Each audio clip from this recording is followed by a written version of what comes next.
Yeah. What up, what up, what up? It's your man about town, Virgil Berry, a.k.a. Stacks with the Facts, and you are now tuned in to another episode of A Real Talk Podcast. And like I say, when I bring this platform to y'all, this is a platform from y'all, for all of us. This ain't about just me.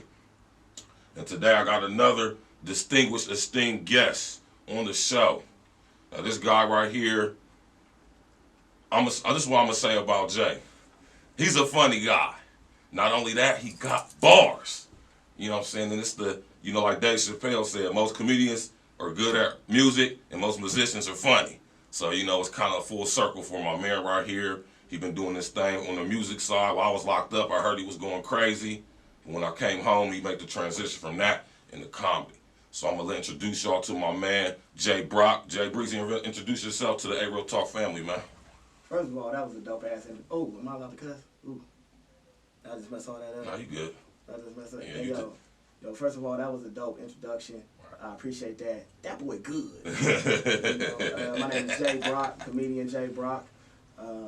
Like you said, man, I used to be a rapper, and now I'm a comic. Been doing comedy for about 10 months now. Right. And I love it.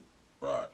I love it. That's what's up. So, for the just to give the people a little taste of who Jaye Brock really is, why don't you give us a little insight to who you are, where you come from, and how did you get to be where you are right now today? Well, man, I was born and raised here on the east side of Columbus. Yes, sir. Ohio. Yes, sir. 614 stand up. Homegrown, born and raised. Started out, man, I fell in love with rap music. My first tape was DJ Jazzy Jeff and the Fresh Prince. You know what I'm saying? I'm the rapper, he's the DJ. That's what's up. Yeah, that was my first album I got back in the 80s. Fell in love with it from that day forward. Like a lot of my most monumental events in my life I can trace back to rap albums. Right. Cause the next one that shifted molded my life. Right. Totally different edge of the spectrum, and that would have to be Snoop Doggy Dogg's Doggy Style. I think for everybody who's within our age range group, I would have to agree with you on that because Snoop Dogg's Doggy Style was the album that got me kicked out of a lot of friends' houses. Ruined my life. My parents was tripping. They dropped the ball on that. I was 10 years old and had no business listening to that album. None of us did. Yeah, but still today, I still think it's still Oh, for sure. To me, I think it's the greatest rap album ever made. Definitely top 5. Right. I would have to agree with you on that. It's definitely in my top 5 for sure. Yeah, I was just listening to the car before I got over here. That's what's up. And because people ask me, I've had people ask me how would I describe my brand of comedy, and it's if the album Doggy Style was a person, that would be Jaye Brock. Yes, that's what I'm saying. I like that. So give us a little insight to how did you, as far as your early rap career, and at what point did you decide to make the transition from that into the comedy game? Well, it's, once I hit Eastmore High School, Eastmore Academy High School, you know what I'm saying? You had guys like, Bruce Taylor. Yeah. And, what happened to Bruce? Bruce lives in Vegas now. He lives in Vegas now, man. He's still rapping? Nah, man, he's like a motivational life coach, man. Oh, that's he a real positive brother. I can see that for Bruce. Yeah, he a real positive brother. Him and Kiana, they still together. That's what's up. You know what I'm saying, for years. That's a beautiful thing. Yeah, and they doing a polygamy thing. He got a whole sister-wife situation going on out there. Real talk, I can't make this up. That's what's up. But yeah, dudes like him, Leon, what was that?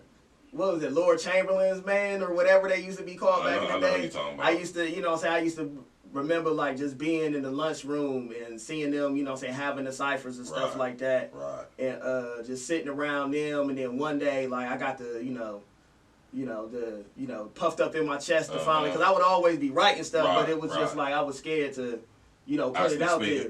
Yeah, and I remember one time I jumped in with them, and dudes was they was feeling me. Then they asked me to come over to the crib after school in the basement and to record it, and like Negroes was recording. They had like a microphone hanging from the thing, and then it wasn't all of this digital stuff. It was a tape. A tape player. Yeah, one tape to make it record, stop at the same time. It wasn't no punch in, punch out. You had to get your stuff right the first time, or they kicked you out of the basement. That's that man. old school. I love that. Yeah, and I remember that day. It felt like being signed. Right. You know what I'm saying? Just because, you know what I'm saying, looking at, because they was upperclassmen, just looking at them dudes doing what they was doing with the rap, and they actually invited me over to just do a cipher and record it with them. Right. It was like, so from there, after that, man, it was no looking back, but, you know, like, you know, I got good grades, so, you know, so I had to go to college, and then I got kicked out of college. And then after Did we all? Yeah, I got kicked out of college, man. Yeah, I actually started a riot down at Central State University, but we're not going to go. We ain't gonna talk. That's another podcast episode right there. We're not going to go too much into that, but yeah, got kicked out. Ended up doing a little bit of jail time. Right. And then, like, that was around the time. This is another monumental album. This was around the time 50 Cent Get Rich or Die Trying came out. Okay. So I went to jail to college, and then when I went back on the campus, I thought I was 50 Cent. They say I walk around like I got an S on my chest. Now that's a Siciliano with a vest on my chest. You know what I'm saying? That's how I felt when I got out. You know what I'm saying, was down there in Greene County. So then, you know, they didn't let me back because I was trying to get back in school. They didn't let me back in. So then I went back home. At this time, you know, it's, you know, we talking about the early 2000s. So like, you know, all my guys that I was, you know, saying around that was back home that didn't go to college, you know, they was in the streets. So now I think I'm hard because I done went to jail.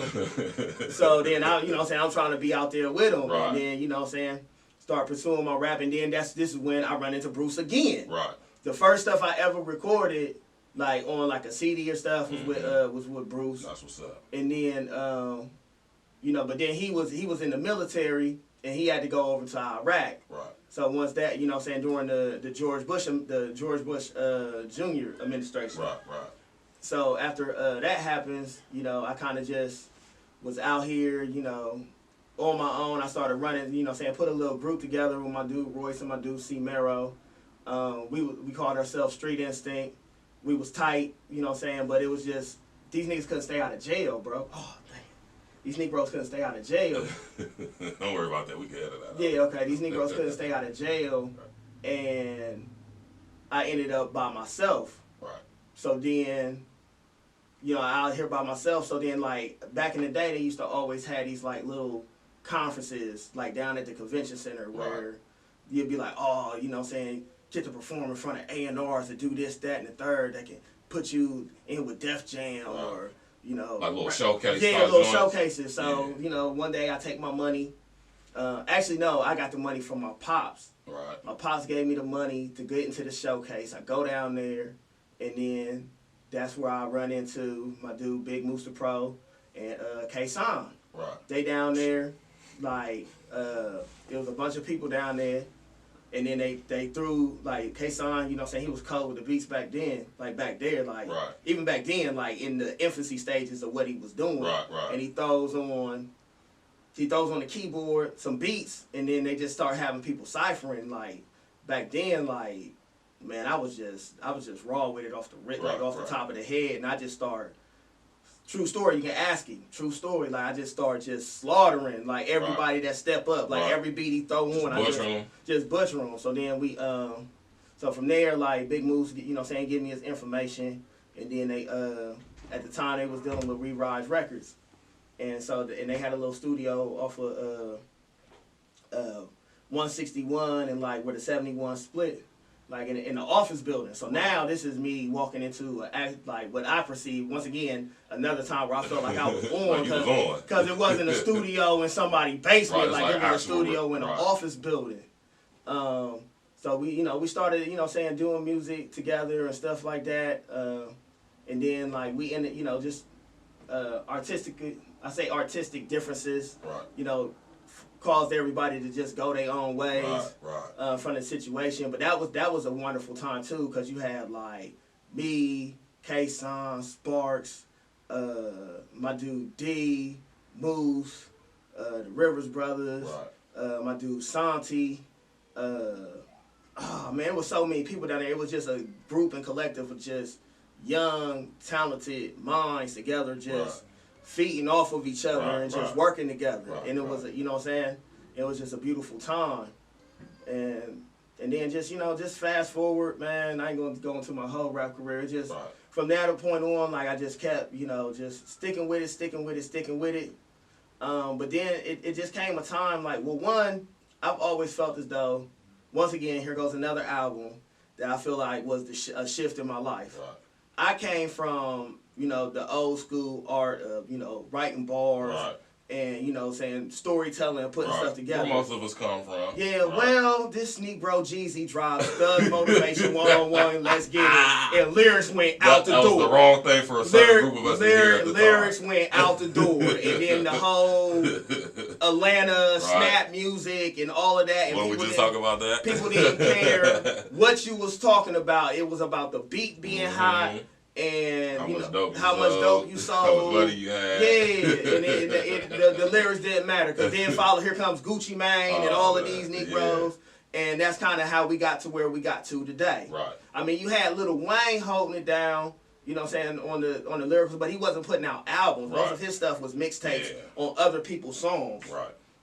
So it just got real hard. Like I think like the last album that came out around that time that was really, you know, geared to, you know what I'm saying, what I grew up on was the Games, the documentary.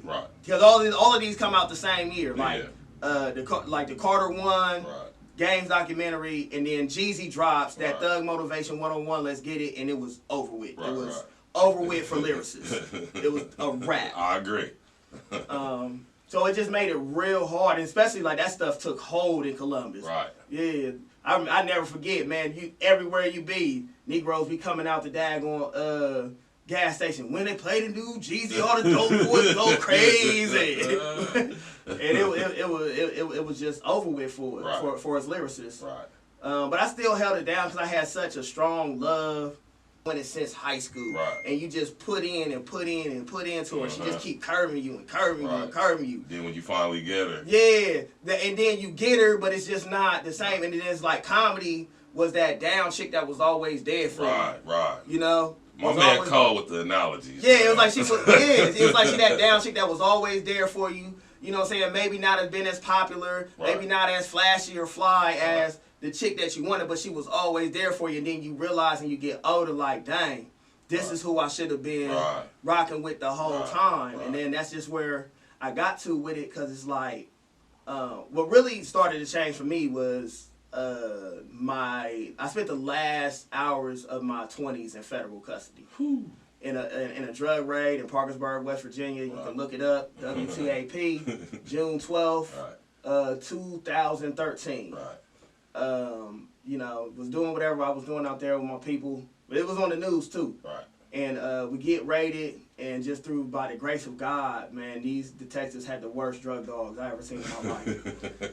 Like, in the whole history of the game, because they was just going past the drugs. And me and my dude, Slick from Detroit, we was in handcuffs on the yard like, oh, crap, we might make it out of here. And we do, and I say that's nothing but, like, my mother and my grandmother's prayers, you know what I'm saying, over me. So once I got out of that situation, you know what I'm saying, I was, you know what I'm saying, I probably only had about, like, maybe $50 to my name. I put that in the gas tank and came home. Oh, that's right. And just, you know, started off with a temp job. Went, you know, built that up, getting, you know, saying got put on with, you know, the company full time. You got some vacation time, and just went, you know, saying, and just started changing my life. And then it's like, rap only allowed me to talk about what I used to do. Comedy allows me to talk about what I do now. Beautiful. I mean, I couldn't have said it better myself. So let them know about where they can reach you, get in contact with y'all, upcoming shows, performances. Let them know what's going on. Well, you can follow me on Instagram at JokeManJay on Instagram. Facebook, Jaye Brock. That's JayeBrock. On Snapchat or Twitter, you can catch me at JBeeze, JayeBeeze. Yeah, that's pretty much all of that I rock with. You can get in contact with me. Upcoming performances, I'm at The Plug tonight, 1570 South High Street for the finals of the Fairly New Comic Competition. About to go out there and try to go get that win, but it's some very talented comics in that. Right. Doors open at 7, show starts at 8. Next Saturday, I'm at the Avalon on North 5th Street for the Legacy Nation Comedy Jam. That's being hosted by my man Money Mike and comedian Janaris. Headlined by my dude, comedian Silas. Got a heck of a lineup, heck of a roster, just fire. That's really gonna give you some laughs. You know, tickets for that is $10. Holla at me, man. I'll get you together, or you can pay 10 at the door, whatever you want to do. That's what's up. So once again, this has been another episode of A Real Talk Podcast. I'm your man about town, Virgil Berry, aka Stacks with the Facts. This is my man Jay Brock. Go check him out tonight. Go hit him up on all social media platforms, and go support your local artists and your local talent. Gotta support us, man. That's the only way we're gonna make this thing happen in Columbus. Thank y'all for tuning in. Y'all have a good day.